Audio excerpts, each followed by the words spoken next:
ছাত্রদলকে দ্রুত সামলানোর আহ্বান জানিয়েছেন জামায়াতের কেন্দ্রীয় নেতারা। তারা বলছেন, অতীত থেকে শিক্ষা না নিলে সরকার দলীয় ছাত্র সংগঠনের পরিণতি হবে ছাত্রলীগের মতো।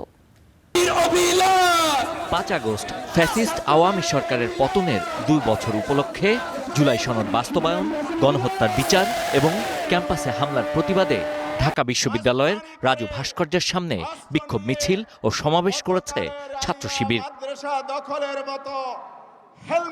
সমাবেশে জামায়াতের কেন্দ্রীয় নেতারা সরকার ও পুলিশের সমালোচনা করেন। ক্যাম্পাসে হামলায় জড়িতদের গ্রেপ্তারের দাবি জানান তারা। যারা হামলা পরিচালনা করেছে গোটা বিশ্ব বিবেক দেখেছে, আপনারা এদেরকে চিহ্নিত করে আজকের মধ্যে তাদেরকে গ্রেপ্তার করতে হবে। আবার বলছি, ছাত্র দলকে সামলান, না হলে ছাত্রলীগ যেমন আওয়ামী লীগের পতন নিশ্চিত করেছে, এই ছাত্রদল তারেক রহমান তার চেয়ে কম সময়ে আপনার পতন নিশ্চিত করে আপনাকে বাংলাদেশ থেকে আবার বিতাড়িত করতে বাধ্য করবে।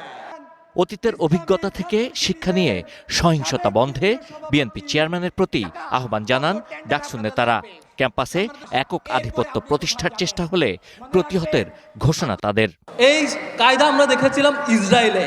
একমাত্র ইসরায়েল দ্বিতীয় ছাত্রলীগ, তৃতীয় ছাত্রদল হাসপাতালে রোগীদের উপর হামলা করার ইতিহাস রচনা করেছে। ক্যাম্পাসগুলোতে যদি আবার গণরুম গ্যাসরুমের কালচার ফিরে নিয়ে আসতে চাও, আমার ভাইদের উপর হামলা করো, বোনদের উপর হামলা অব্যাহত রাখো। আমরা ছাত্রলীগের যেই পরিণতি করেছিলাম তার চেয়ে ভয়াবহ পরিণতি আমরা তোমাদের করব। ক্যাম্পাসে শান্তিপূর্ণ পরিবেশ নিশ্চিতে প্রশাসনের নিরপেক্ষ ভূমিকার আহ্বান জানান জামাত শিবির ও ডাকসু নেতারা। Sabbir Ahmed, star news, Dhaka.